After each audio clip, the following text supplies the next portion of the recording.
और अब खबरें तफसील से। कांग्रेस के रुकन पार्लियामेंट राहुल गांधी की भारत जोड़ो यात्रा को आज के लिए अवंतीपुरा में रोका गया है। यात्रा में शामिल तमाम यात्री पंथा चौक में डेरा डाले हुए हैं और यहीं से यात्रा कल दोबारा शुरू होगी। इस मौके पर जयराम रमेश ने प्रेस कॉन्फ्रेंस करते हुए कश्मीरी जुबान में भारत जोड़ो यात्रा का थीम सॉन्ग जारी किया। मीडिया से बात करते हुए जयराम रमेश ने कहा कि कल जब यात्रा का इख्तिताम होगा तो उस वक्त तक यात्रा 4080 किलोमीटर का फासला तय कर चुकी होगी। उन्होंने कहा कि मुल्क के 75 अजला यात्रा के दौरान कवर हुए हैं। जयराम रमेश ने आज यात्रा को लेकर सिक्योरिटी इक़दामात पर इत्मीनान का इजहार किया। वहीं कांग्रेस यूटी के सदर वकार रसूल वानी का कहना है कि आज यात्रा को लेकर लोगों का जोश व खरोश काबिल दीद था। वकार रसूल ने एक बार फिर दोहराया कि जम्मू कश्मीर में जमहूरियत और रियासती दर्जे की बहाली कांग्रेस की अव्वलीन तरजीह है।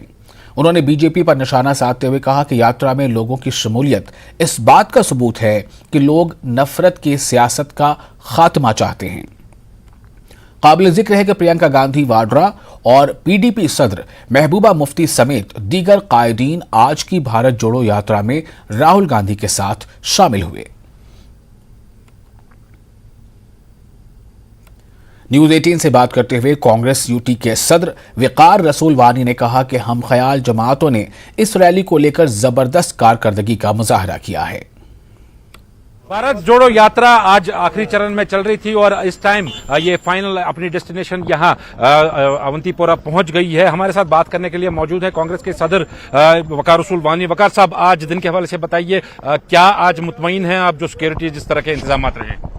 हाँ, बहुत अच्छा था। हम जहाँ जब क्रिटिसाइज करना हो तो करेंगे। आज हम एडमिनिस्ट्रेशन का शुक्रगुजार हैं कि उनने बहुत अच्छे सिक्योरिटी अरेंजमेंट्स किए थे। अलबत्ता जो आपने इख्तिताम किया तो अभी इख्तिताम नहीं हुआ है। अभी पैंथा चौक से नेहरू पार्क तक कल चलेगी यात्रा। जी, मैं आज दिन का कह रहा हूँ, आज दिन का इख्तिताम हो गया और बहुत ज्यादा भीड़ थी। और आपको ये भी मैं बताना चाहता हूँ कि हमने एक गाड़ी भी नहीं लगाई थी। ये सारा कश्मीर का जो पूरा फ्लड आया था लोगों का, औरतें, बच्चे, बुजुर्ग और खासकर नौजवानों की बड़ी तादाद थी। और हम आज शुक्रगुजार हैं प्रियंका जी का, वो भी आज ज्वाइन हुई, और महबूबा जी का भी शुक्रगुजार है, वो भी हमारे साथ चल पड़ी। तो मैं ये कहूंगा, भारत जोड़ो यात्रा अभी तक 3790 किलोमीटर चली है। यहां से 10 किलोमीटर श्रीनगर होगा या 15 किलोमीटर होगा, तो कल 10 किलोमीटर का वाक है। तो ये भारत जोड़ो यात्रा इख्तिताम होगा और उसके बाद परसों जो है कंक्लूडिंग स्पीच होगी राहुल जी की, झंडा लहराएंगे और भारत जोड़ो यात्रा जो है खत्म होगी। तो मैं ये कहूंगा, एक इम्पैक्ट छोड़ा इस भारत जोड़ो यात्रा ने। ये यात्रा अनएम्प्लॉयमेंट के खिलाफ है, जो आज बेरोजगारी बढ़ रही है, महंगाई के खिलाफ है जो बहुत ज्यादा है इस वक्त, और नफरत और फिरका परस्ती के खिलाफ है। और हमने इसको नखल लखनपुर से स्टेट का दर्जा भी जो है वो भी जोड़ा है। तो सब लाइक माइंडेड पार्टीज आ रही हैं, जुड़ रहे हैं। ऐसा नहीं है कोई पीएचडी नहीं है, कोई अलायंस नहीं है, वो तब देखा जाएगा जब इलेक्शन आएगा। लेकिन इसमें एक चीज अया हुई, जो पार्टियां बीजेपी और मोदी जी के साथ जुड़ी हैं वो आराम से साइड पे हो गई।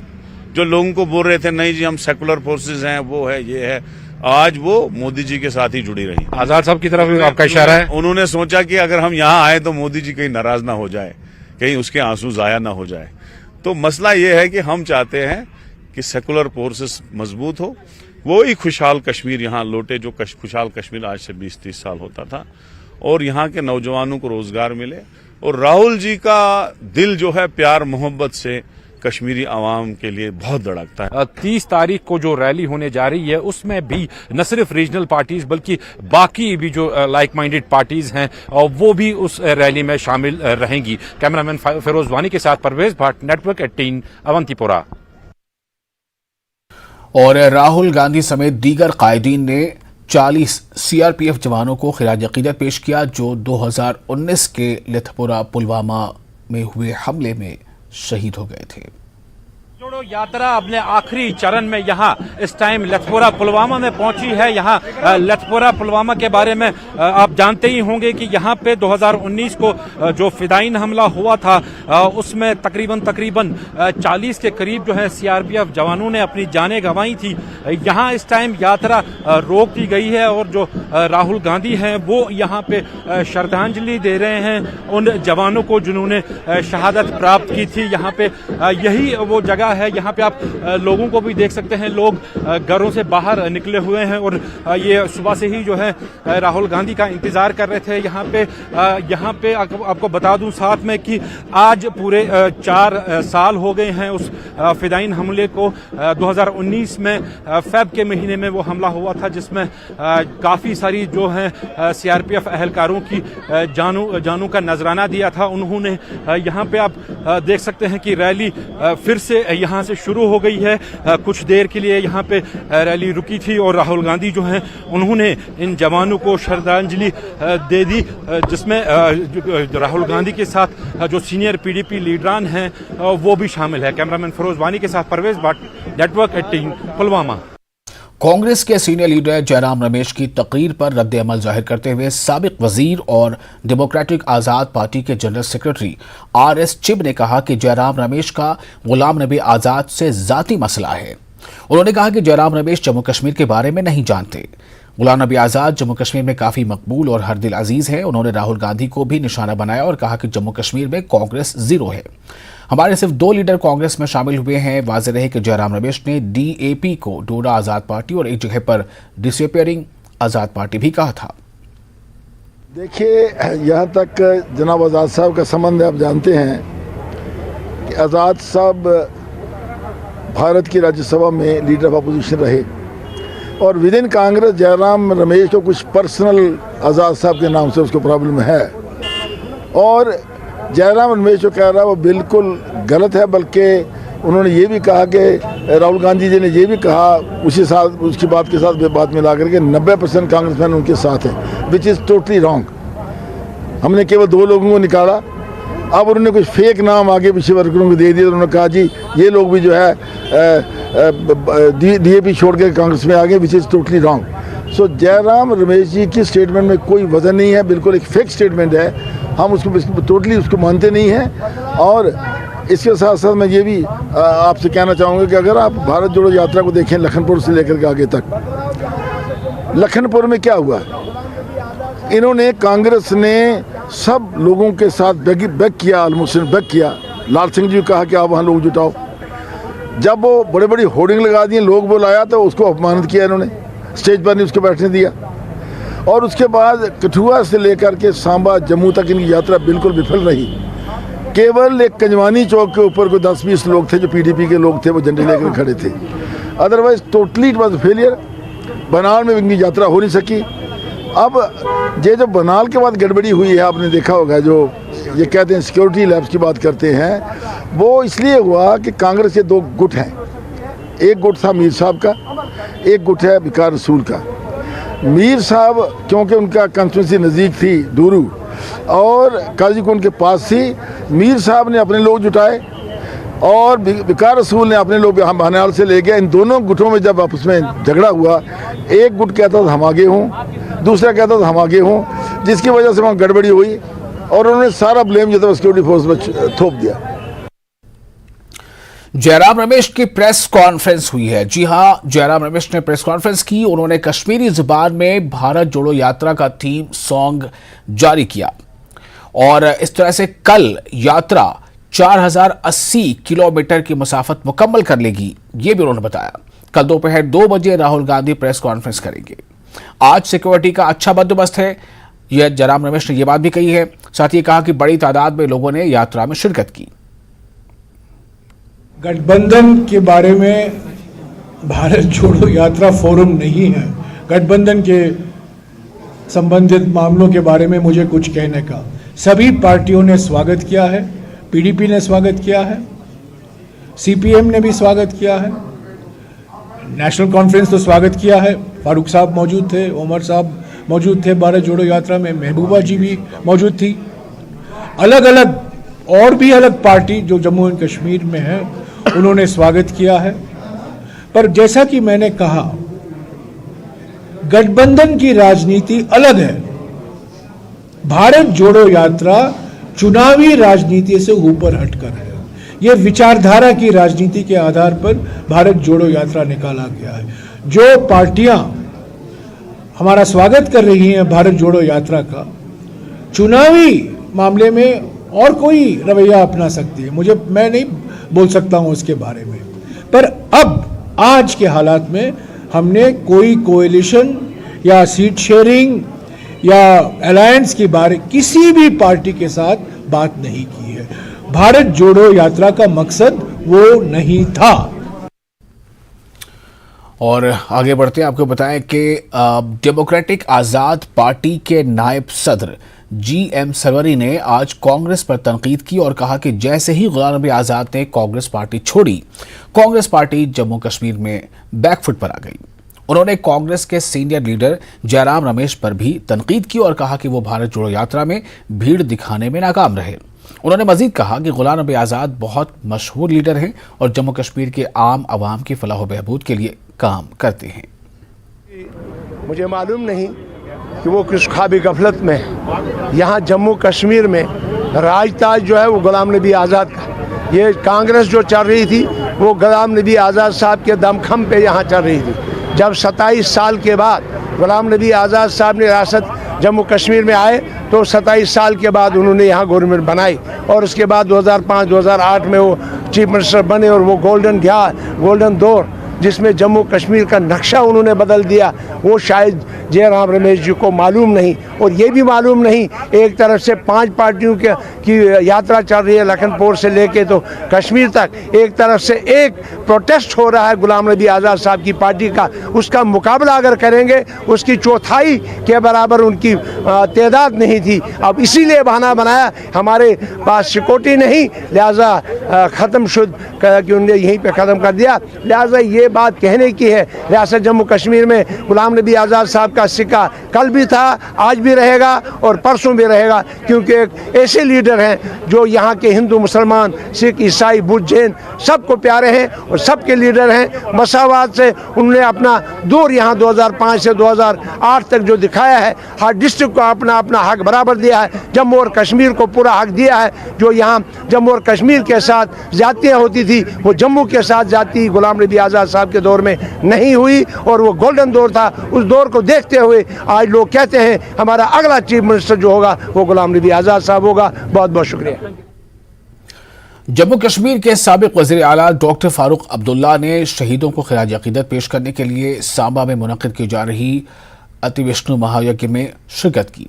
मीडिया से बात करते हुए फारूक अब्दुल्ला ने कहा कि संत बाल योगेश्वर जी बहुत अच्छा काम कर रहे हैं और कहा कि आज हम सिर्फ शहीदों की वजह से जिंदा और सलामत हैं। देखिए, मैं कहूँगा ये सबसे बड़ा पवित्र काम ये कर रहे हैं गुरु जी, जिन्होंने इस वतन के लिए शहादत दी है। उनके परिवारों के साथ उनकी हमदर्दी करते हैं, उनकी मुश्किलें दूर करते हैं। सरकार जितना कर सके वो करेगी, मगर ये धर्म के रास्ते से उनकी मदद कर रहे हैं उनके दुखों को, क्योंकि वो वापस तो आ नहीं सकते, मगर जो दुख है उस दुख को कम करने की कोशिश करते हैं। और ये तो एक बहुत महान काम कर रहे हैं। और जब मैंने सुना तो मैंने कहा मैं इनके दर्शन करूँगा कि ये वो काम कर रहे हैं जो ज़बरदस्त ज़रूरत है। और इसमें एक बहुत बड़ी चीज़ ये है, ये नहीं देखते हैं कि आपका धर्म क्या है, कि आप किस प्रांत से हैं, आप क्या खाते हैं, क्या करते हैं, ये नहीं देखते। ये देखते हैं कि ये शहीद है इसने वतन के लिए, कि आज अगर हम खड़े हैं, जिंदा हैं, ये उन्हीं शहीदों की मेहरबानी से जिन्होंने जान दी है, जो वो काम कर रहे हैं। और डेमोक्रेटिक आज़ाद पार्टी के सैकड़ों रहनुमाओं और कारकुनों ने जम्मू कश्मीर यूटी इंतजामिया की जानिब से ज़मीन की बेदखली के हुक्म के खिलाफ डिप्टी कमिश्नर ऑफिस उधमपुर के बाहर एहतजाजी मुजाहरा किया और डिप्टी कमिश्नर ऑफिस उधमपुर जाकर मेमोरेंडम पेश किया। General secretary DAP RS chip ने कहा कि पार्टी ने चेयरमैन DAP गुलाम नबी आज़ाद की हिदायत पर ज़मीनों से बेदखली के हुक्म के खिलाफ पुरअमन एहतजाज का एहतमाम किया है।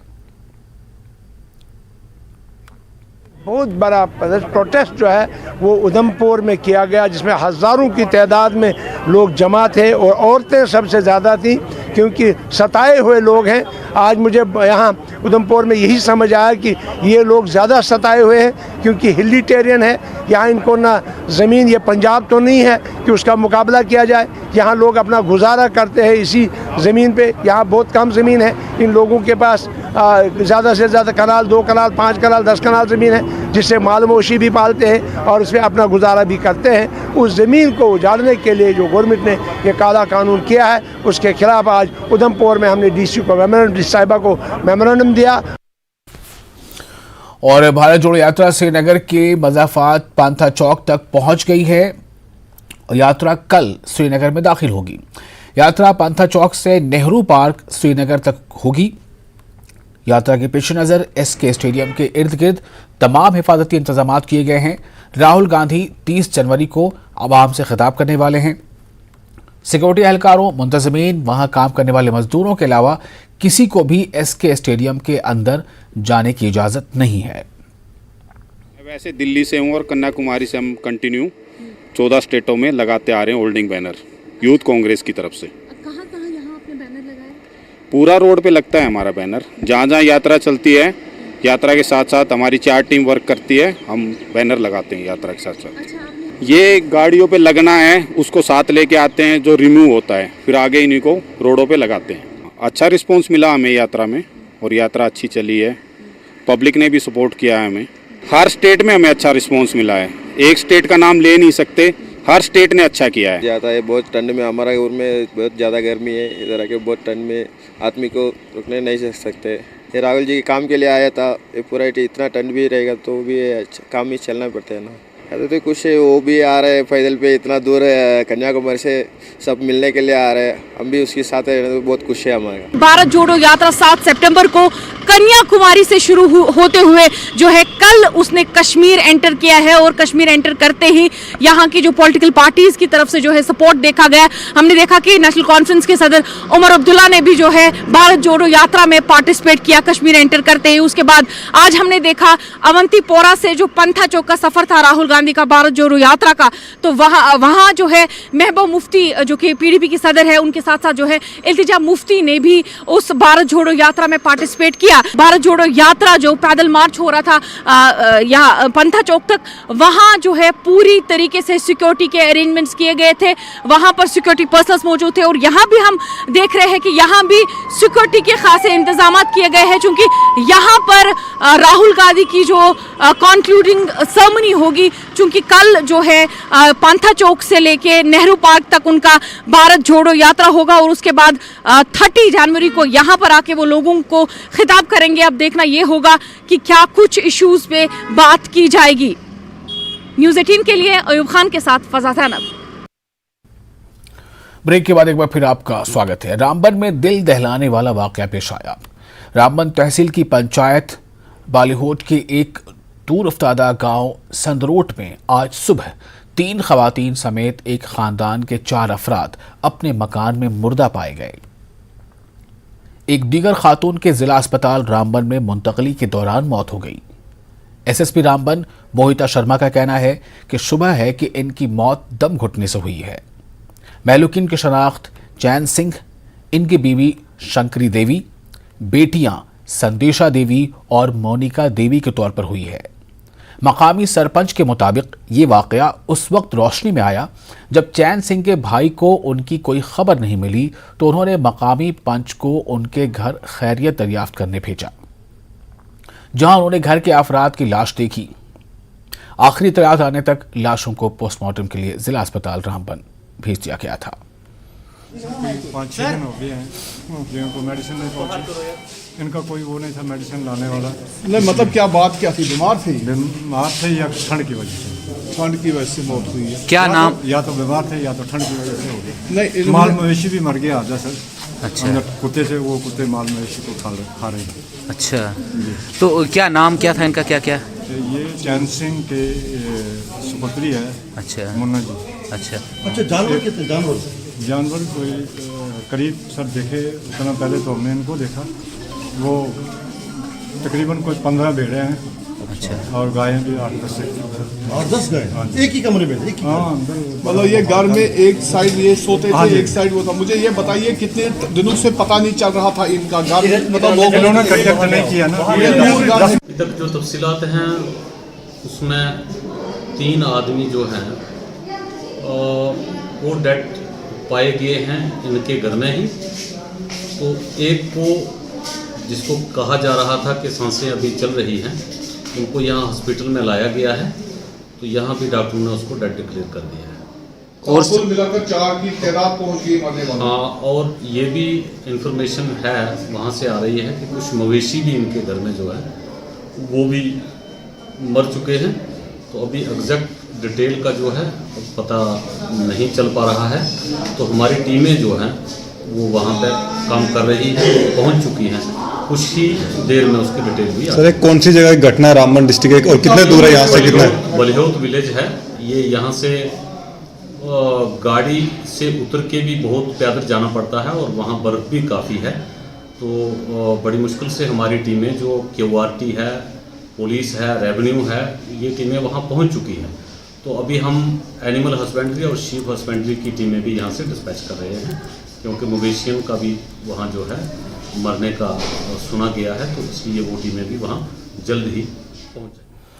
सब डिवीजन गंदोह के मानो ब्लॉक चिली के लोगों ने एक खातून की लाश को लेकर 15 किलोमीटर का सफर किया, क्योंकि महकमा हालिया बर्फबारी की वजह से बंद सड़क को साफ करने में नाकाम रहा। मानो भलीसा के मकामी लोगों ने इल्जाम लगाया कि RNB और PWD डिपार्टमेंट बार बार दरख्वास्तों के बावजूद सड़क को साफ करने में नाकाम रहे।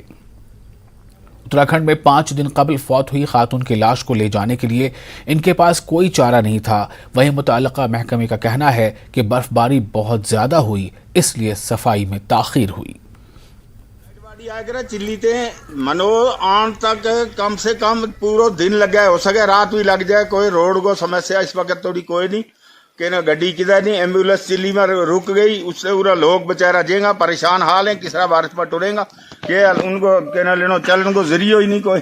बर्फबारी में हालात खराब है इस वक्त, क्या करेगी आवाम। हमारी मेन प्रॉब्लम ये थी कि हमारी एक डेड बॉडी जो उत्तरांचल से आ रही थी, तो कुछ रास्तों की वजह से, किल्लत की वजह से अब इस वक्त हम बुंजा मोड़ में जा रहे हैं। आप देख सकते हैं, ये देखो हमारे पास, हम तैयार हैं। मेरी SDM साहब से, DC साहब से रिक्वेस्ट है कि थोड़ी सी हमारी तरफ भी थोड़ा ध्यान करें। आने वाले मरकजी बजट से कश्मीर के लोगों को काफी तवक्कुआत है। मुख्तलिफ शोबे हाय जिंदगी से ताल्लुक रखने वाले अफराद ने आने वाले बजट से कई उम्मीदें लगा रखी हैं।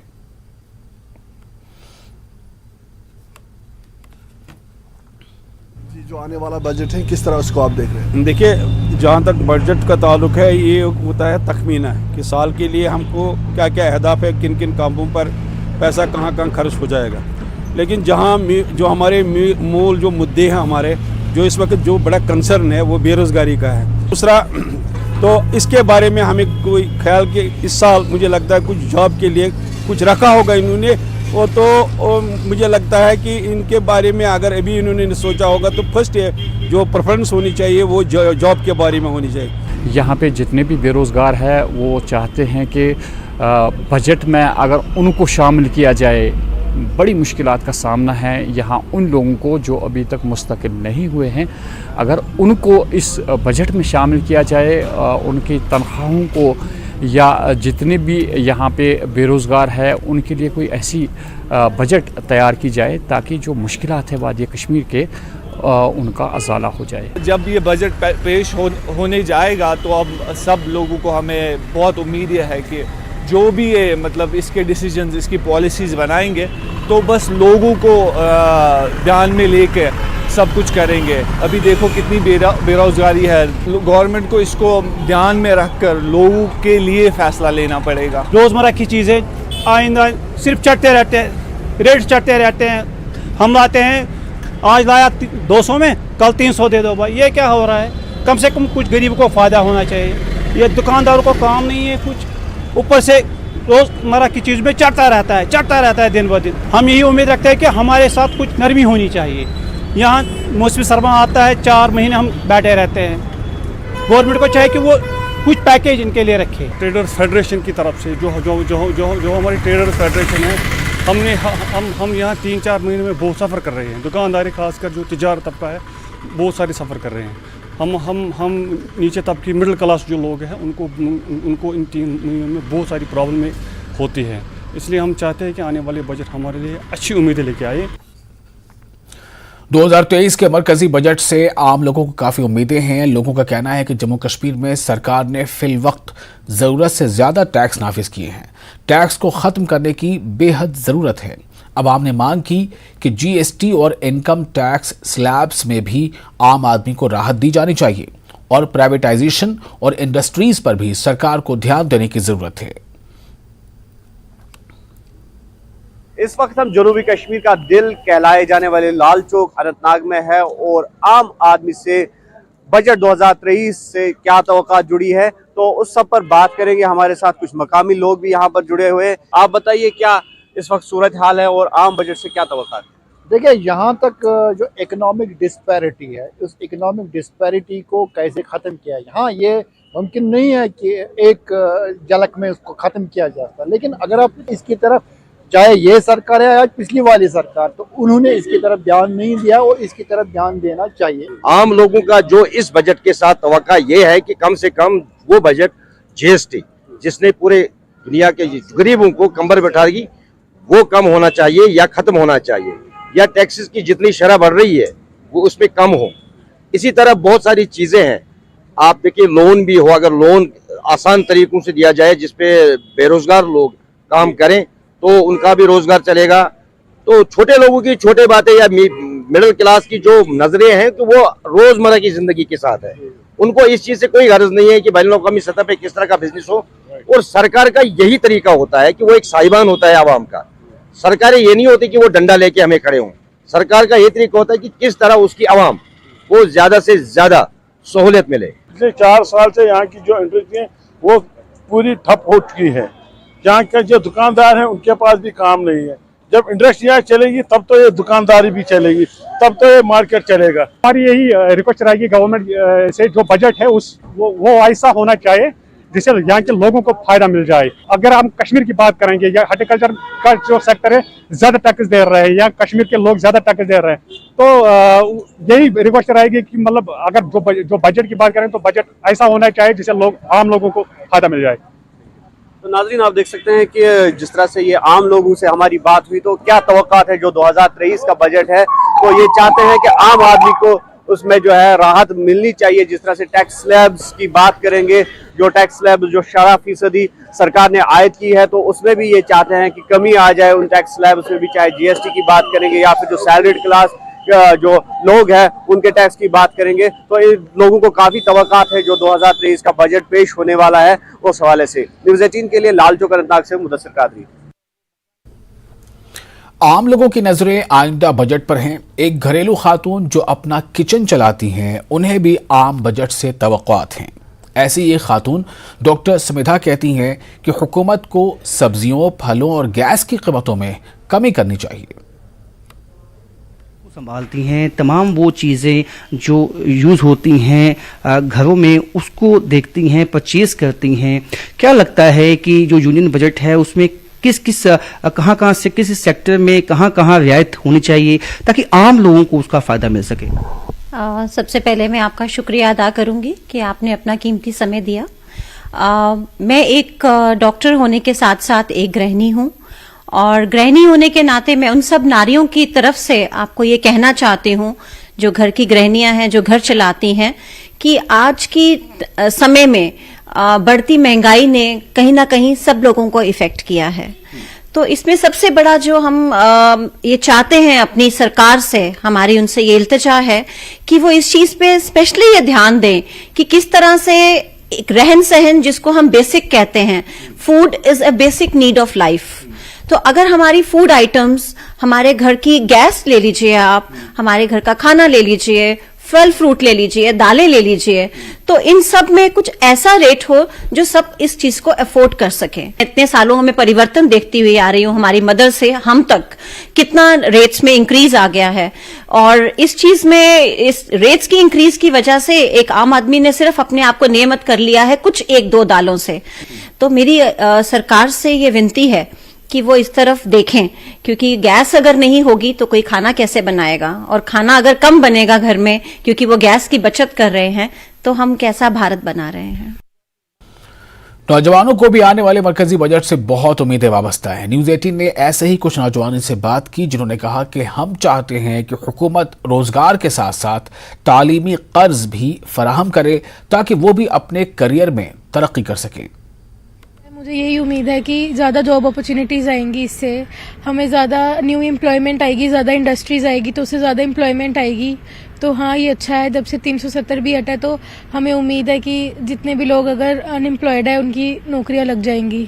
इंडिया एक यूथ कंट्री है, ठीक है, तो यहाँ पे मतलब बस यही है कि हमें जॉब अपॉर्चुनिटीज़ मिले और इतने हम पढ़ाई लिखाई करके घर पे ना बैठे हैं, और हमें बस यही डर है कि हम घर पे ना बैठे।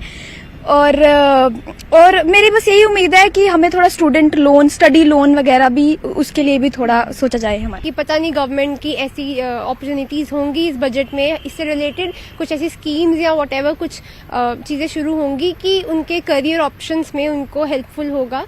तो आई गेस ऐसे होने चाहिए। I am excited, I am super looking forward for that particular section की हमारे यूथ, हमारे यंगस्टर्स जो सपोज उन्होंने ग्रेजुएशन पास किया है तो उन्होंने अभी नेक्स्ट उनके लिए क्या अपॉर्चुनिटीज गवर्नमेंट दे रही है उन्हें। यही उम्मीद है कि जॉब अपॉर्चुनिटीज ज़्यादा आ जाएं, स्टार्टअप्स हों, ताकि इकोनॉमिक ग्रोथ हमारी ज़्यादा हो और स्टूडेंट्स का जो है गवर्नमेंट ध्यान रखे। इसमें मैक्सिमम प्रॉब्लम्स ये आती है कि फाइनेंशियल एग्जिस्टेंस की वजह से बच्चे पढ़ नहीं पाते हैं, वो तो इसलिए गवर्नमेंट को कुछ स्कीम्स निकालनी चाहिए और स्कॉलरशिप्स वगैरह प्रोवाइड करनी चाहिए बच्चों के लिए, ताकि वो अपनी पढ़ाई आगे जारी रख सके। इसमें है कि बच्चों को मैक्सिमम जॉब्स वगैरह इस टाइम पे सिर्फ नोटिफिकेशंस निकल रही है। अभी लेटेस्ट एग्जाम हुआ है एसआई का, उसमें भी रिजल्ट आने का कुछ है नहीं है।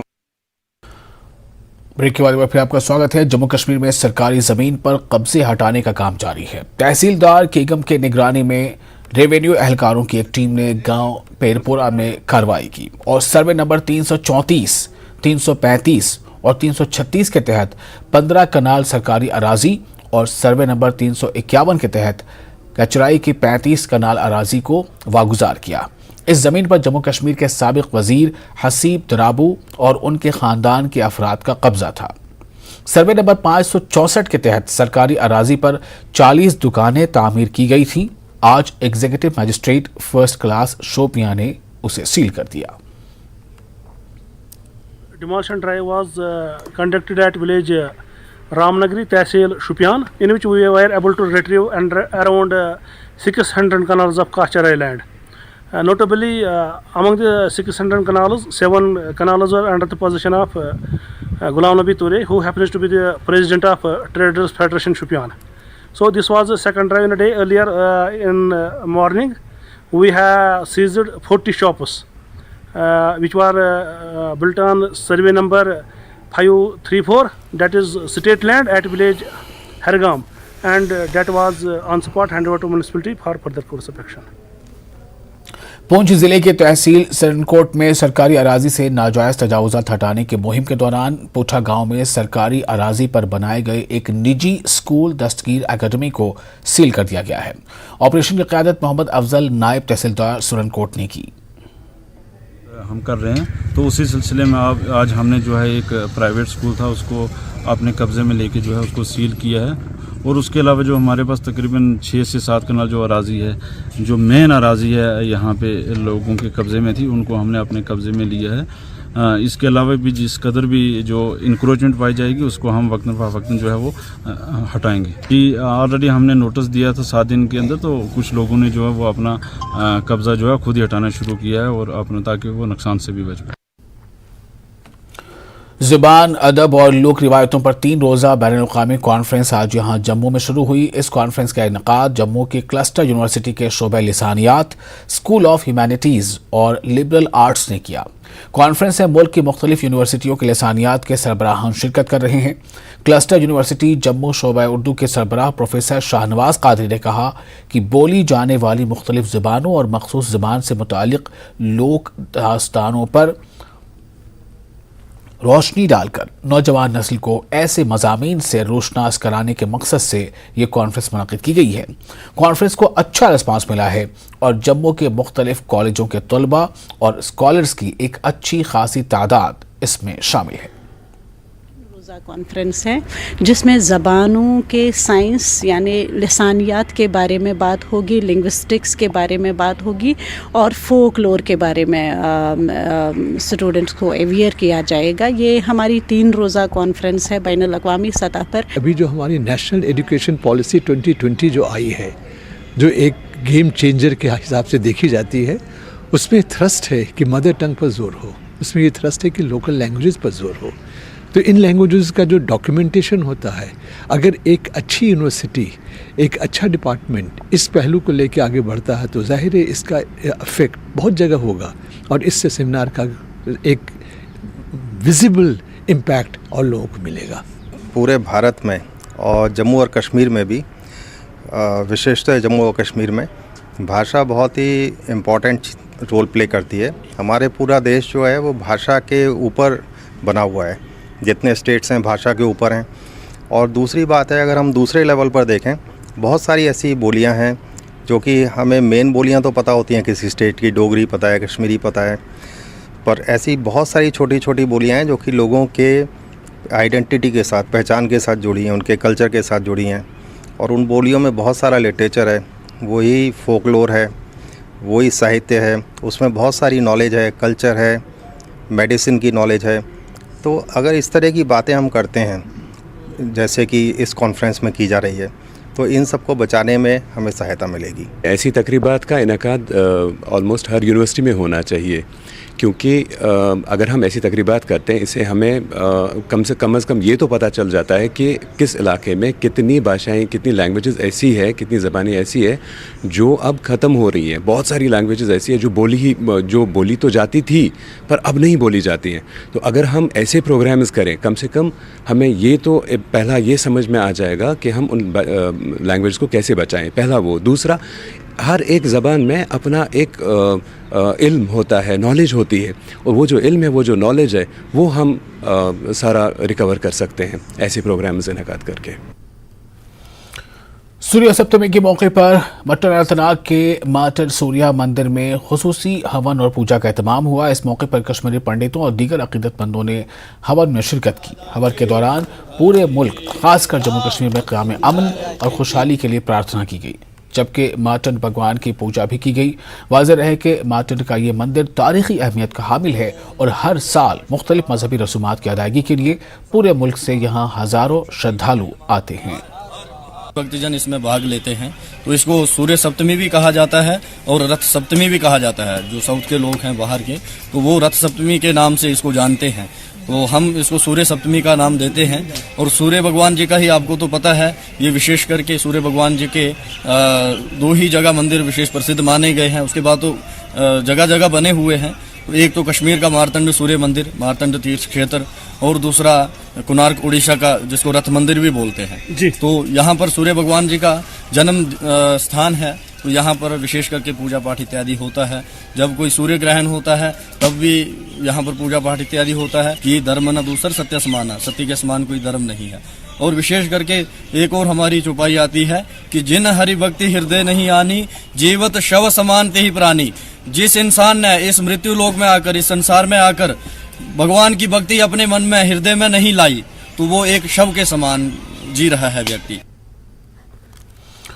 और सियाती मकाम गुलबर्ग में एक सयाह का पर्स पहाड़ियों में खो गया। इस पर्स में 70,000 रुपए थे। पर्स गुम होने पर संदीप शर्मा नामी सयाह परेशान हो गया। बशारत मलिक नामी एक टूरिस्ट गाइड ने सयाह को पर्स तलाश कर वापस कर दिया और ईमानदारी की एक और मिसाल पेश की। संदीप शर्मा ने बशारत का शुक्रिया अदा किया। संदीप ने कहा कि लगता है वो हकीकी जन्नत में है और दावा किया कि कश्मीर जैसी मेहमान नवाजी दुनिया में कहीं नहीं देखी जा सकती। मेरा नाम नवीन गुप्ता है जी सर, और मेरा ये पर्स गिर गया था जी। बहुत पैसे हैं कितने पैसे थे इसमें? इसमें 70,000 रुपए। 70,000 रुपया। इतने सारे मेरे कार्ड है जी सर। धन्यवाद तुमने जी सर, इतना कुछ किया अपने कार्ड किया। कश्मीर के बारे में, कश्मीर की रिस्पेक्ट मेरी बहुत बड़ा। महकमा स्किल डेवलपमेंट और जिला इंतजामिया के इश्तराक से ITI कुलगाम में स्किल डेवलपमेंट कोर्सेज मुतारिफ किए गए, जिसमें कई बेरोजगार पढ़े लिखे नौजवानों को ट्रेनिंग दी जा रही है। DC Kulgam doctor Bilal Mohiuddin, ADC Waqar Giri, principal Sahil Ahmad के अलावा मुतल्लिक़ा अफसरान और अमले में तकरीब में शिरकत की है। बेरोजगारी का खात्मा करने के लिए कोर्सेज मुतारिफ कराए जा रहे हैं, जबकि शॉर्ट टर्म कोर्सेज मुतारिफ कराने का मकसद खुद एतमादी पैदा करना है। पढ़े लिखे नौजवानों ने इंतजामिया और महकमा स्किल डेवलपमेंट का शुक्रिया अदा किया है। और भी कुछ अच्छा ही करें, हम उसके शुक्रगुजार हैं कि उसने भी कोई हमारे लिए कदम उठाया, तो ये हमारे लिए सबसे ज्यादा बेनिफिट है और हमें भी उम्मीद, हमें भी यही करना चाहिए कि हम कुछ कर सके। हमारे पापा दोस्तों को मुलाजिम नहीं है, मतलब जैसे इसमें फैशन डिजाइनर मैं आपको बता रही हूँ, मतलब इसमें इंसान सीख जाएगा, आगे कुछ कर सकता है या किसी और को भी सिखा सकता है, इससे बेरोजगारी तो कम हो सकती है ना हमारे लिए। हमने यहाँ पे ITI कुलगाम में जो इसका इनॉग्रेशन किया, जो कोर्सेज यहाँ पे जारी किए गए थे, ये उन नौजवानों के लिए थे, उन बच्चों के लिए थे जो हमने B2 B4 में आइडेंटिफाई किए थे, उनको शॉर्ट लिस्ट किया और इनको अलग ट्रेड्स में यहाँ पे हमने ट्रेनिंग देना शुरू की हुई है। इसी तरह से हमारे 20 के करीब अभी जो बच्चे आइडेंटिफाई किए हैं, जिनको पॉलिटेक्निक कुलगाम में ट्रेनिंग दी जा रही है। बैनुल-अक़वामी ऑर्फन नेट ऑर्गेनाइजेशन ने हाजी वेरापट्टन में जिला बारामूला और बांडीपोरा से ताल्लुक़ रखने वाली 700 बेवाओं में विंटर किट्स तकसीम किए, जिसमें खाने पीने की मुख्तलिफ अशिया और घर मलबूसा शामिल थे। इस मौके पर बैनुल-अक़वामी ऑर्फन नेट ऑर्गेनाइजेशन के चेयरमैन शेख अनीस मूसा, गैर मुल्की दीगर शख्सियात, तहसीलदार पटन और दीगर अफराद मौजूद रहे। इस मौके पर बेवा खवातीन ने शेख अनीस मूसा का शुक्रिया अदा किया। मकामी लोगों ने भी इस काम की सताइश की और शेख अनीस मूसा के बारे में तारीफ की। वाज़ेह है कि बैनुल-अक़वामी ऑर्फन नेट ऑर्गेनाइजेशन 2005 से जम्मू में कश्मीर में हज़ारों बेवाओं और यतीम बच्चों के लिए काम कर रही है, जिसमें बच्चों की तालीम भी दी जाती है और इन्हें स्कॉलरशिप भी फराहम की जाती है। यतीमों के लिए जो अमूमन हर साल होता है वही डिस्ट्रीब्यूशन हुआ है। साल में यहाँ 4-5 दफ़ा होता ही है। सर्दी का ज़माना है, ठंड है, बहुत ज़्यादा परेशान लोग हैं, तो परेशानी की इसमें कुछ कमी लाने के लिए इनको ब्लैंकेट बांटी गई है ताकि कुछ हिफाजत हो जाए, सेहत ज़्यादा ख़राब ना हो, और अनाज बांटा गया है ताकि उनको जिस्मानी ताकत रहे। और हर साल ये काम हुआ है सर्दियों में और दीगर अवकातों में साल में, तो इंशाल्लाह ये होता रहेगा इंशाल्लाह। इस 2022 में 17 मिलियन पार्सल्स 14 ममालिकों में तंजीम ने बांटे हैं। कश्मीर के अंदर तकरीबन JNK में पूरे जम्मू से लेकर सारे इलाकों में 5 लाख हो चुके होंगे। तो यानी 2005 से काम करते आ रहे हैं, तो हज़ारों बच्चे यानी अब प्रोफेशनल और कोर्सेज में चले गए हैं और अपनी नौकरियां उनको लग गई है। तंजीम कामयाब है अपने इरादों पर। जो शुरू में बात थी कि इनको कुछ बनाना है, तो आज बच्चे बन रहे हैं। ये सोशल वेलफेयर का काम है, समाजी बेहबूदी का काम है, जो इस्लाम में भी बुनियादी फ़राइज़ में से है। तो जब मैंने इनको मैंने थोड़ा डिटेल दी आप क्या कर रहे हैं, तो मुझे लगा कि एक बहुत अच्छी कोशिश है। ख़ासकर हमारे माशरे में इसकी बहुत ज़्यादा ज़रूरत है। हमारे पास बेवाओं की फ़ौज है, यतीमों की फ़ौज है, तो उनको अगर थोड़ा बहुत किसी तरह से कोई मदद कर सकते हैं तो शायद इससे बेहतर काम हमारे पास इस वक्त नहीं है। गरीबन जवान अमे फायदे वातान कहें असल प्रोग्राम। और फिलहाल एक छोटा सा ब्रेक, चलता रहो। ब्रेक के बाद फिर आपका स्वागत है। डोडा जिले के पंचायत सेक्रेटरियों ने डिस्ट्रिक्ट हेडक्वार्टर डोडा में एक कन्वेंशन मुनक़िद किया और अबूरी ज्वाइंट डिस्ट्रिक्ट लेवल एसोसिएशन तश्कील दी गई, जिसमें VLW और MPW और ग्राम सेवक शामिल हैं। और एसोसिएशन के सदर ने कहा है कि ये पहली बार RDD सेक्रेटरीज पंचायत एसोसिएशन का एक मुश्तरका कैडर तश्कील दिया गया है। इन्होंने कहा कि एसोसिएशन कैडर के एहतराम के लिए काम करेगी और मसाइल को उजागर करेगा। उन्होंने कहा कि एसोसिएशन कुछ आला अहदेदारों की बदतमीज़ रवैये की भी मजम्मत करती है, जो कि अपने फील्ड एहलकारों के साथ गैर ज़रूरी तौर पर बेइज्जती कर रहे हैं। इन्होंने एक पंचायत सेक्रेटरी के पास 2 से ज़्यादा पंचायतों की मुखालफत की।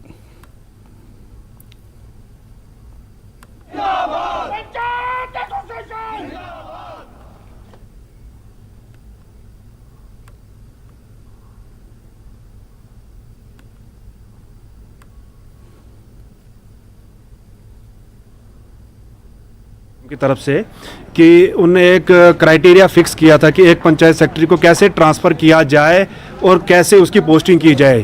तो वो जो ऑर्डर था उसमें ये लिखा गया था कि एक पंचायत सेक्रेटरी को 30 से 50 किलोमीटर दूर अपने प्रेजेंट प्लेस ऑफ पोस्टिंग जो उसका ब्लॉक है या फिर जहाँ पे वो रहता है वहाँ का ब्लॉक है, उधर से 30 से 50 किलोमीटर की दूरी पे उसको ब्लॉक में डाला जाए। दूसरा था कि डायगनली अपोजिट ब्लॉक में होना चाहिए। आप से मैं ये इस माध्यम से कहना चाहता हूँ कि देखिए ये जो क्राइटेरिया है ये किसी के लिए सेट नहीं किया गया, किसी पोस्ट के लिए किसी डिपार्टमेंट में ऐसा क्राइटेरिया सेट नहीं किया गया था। इवन के ऐसी कौन सी बात है, पंचायत सेक्रेटरी इतना कौन सा आलाकार है कि उसका होम ब्लॉक में रहने से वहाँ का बोलते हैं ज्योग्राफी चेंज हो जाएगी या पॉलिटिकल सिनेरियो ही चेंज हो सकता है। मैं हैरान हूँ इस चीज़ से। तो आप देखेंगे कि एसीडीज डिस्ट्रिक्ट लेवल पे होते हैं, अपने डिस्ट्रिक्ट में होते हैं, बीडीओज अपने ब्लॉक लेवल पे, तहसीलदार होते हैं, मतलब बाकी सारे जो ऑफिशियल्स हैं उनके लिए किसी के लिए क्राइटेरिया नहीं है। शुमाली कश्मीर बारामूला के नाची भट्ट इलाके में गुज़िश्ता साल मई में मिलिटेंटों के साथ एक इनकाउंटर में शहीद होने वाले कांस्टेबल मुदस्सिर अहमद शेख, जिन्हें बिंदास भाई जान के नाम से भी जाना जाता है, इन्हें यौम जमहूरिया के मौके पर बाद-ए-मर्ग शौर्य चक्र से नवाजा गया है। उड़ी में इनके अहले खाना एक तरफ तो खुश हैं कि उनके बेटे की बहादुरी ने उनका नाम रोशन किया, लेकिन दूसरी तरफ उनकी मां उन्हें बहुत याद कर रही हैं। आप ये रिपोर्ट देखिए। मुझे दें इजाजत।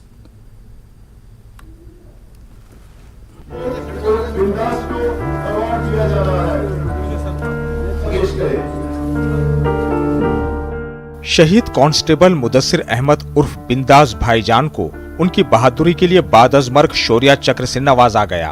शहीद मुदस्सिर अहमद शेख उर्फ बिंदास को अवार्ड दिया जा रहा है। मुदस्सिर गुज़िश्ता मई में क्रीरी बारामूला के करीब एक इनकाउंटर के दौरान शहीद हुए थे। उनके भाई बासित अहमद ने कहा कि मुदस्सिर की कुर्बानी सबके लिए मशाले राह रहेगी। उन्होंने कहा कि मुदस्सिर की इस कुर्बानी से न सिर्फ खानदान को फख्र हुआ है बल्कि उन्हें तवील अरसे तक याद रखा जाएगा, क्योंकि उस दिन इनकाउंटर के दौरान उन्होंने अपने बहुत से साथियों को बचाया था। उस इनकाउंटर में 3 मिलिटेंट मारे गए थे। दुनिया का एक चीज़ कहना चाहूँगा इस इनाम के ऊपर में कि अगर मेरे पास बहुत सारे पैसे हैं लेकिन उन पैसों से जो है मैं शौर्य चक्र नहीं खरीद सकता, बल्कि ये शौर्य चक्र उस बहादुर इंसान को दिया जाता है जो अपने देश के लिए अपने खुद को सेक्रीफाइस कर देता है। तो वो बंदा हमारा भाई बहुत प्यारा था और भाई ने जो है इतनी बड़ी कुर्बानी दी और फैमिली को जो है खुद के लिए नहीं बल्कि दूसरों के लिए जीना, ये भाई से स्टार्टिंग में ये चीज़ रही है। तो भाई ने जो है वो दिखा दिया कि मैं खुद से ज़्यादा अपनी फैमिली के लिए जी रहा हूँ और उसने फैमिली को वो चीज़ जो है एज ए गिफ्ट कर दी। तो बहुत फ़ख्र महसूस होता है इससे, बहुत ज़्यादा।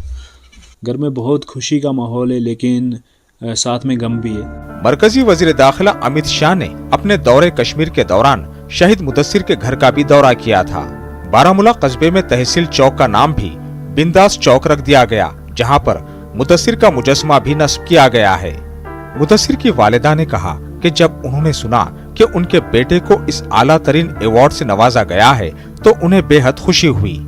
ताहम इन्होंने कहा कि वो अपने बेटे को बहुत याद करती हैं। यौम जमहूरिया के मौके पर मुदस्सिर के वालिदैन को तहनीयत पेश की गई।